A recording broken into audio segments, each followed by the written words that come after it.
President Donald Trump announced a more than $1 trillion U.S. budget proposal Thursday. If Congress decides to take up Trump's proposals, there would be a number of budget winners and budget losers. Winners: the Pentagon. The Trump proposal calls for a 10% increase in the defense budget, adding $52 billion in military spending in 1 year to expand personnel, equipment, and capability. America's nuclear arsenal would also get a $2 billion boost.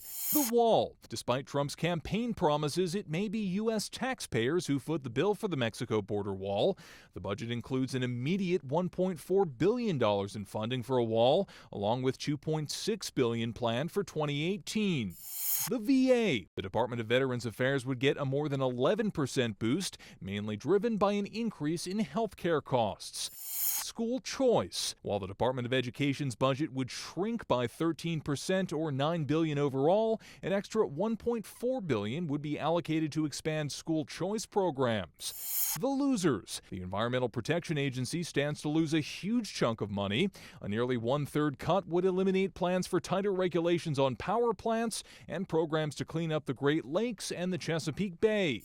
Transportation. Trump prescribes a 13% cut to the Department of Transportation, slicing subsidies for rural transportation programs and long-distance routes for Amtrak rail service. And the IRS. Your chances of getting audited are already as low as ever thanks to $1 billion in cuts over the last decade.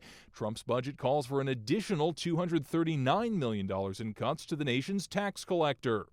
Trump's budget is more of a blueprint than a binding document, and it's up to Congress to decide what to keep. But even with a Republican majority in both houses, it could be weeks, if not months, of political wrangling before a budget is decided. Robert Bumstead, Associated Press.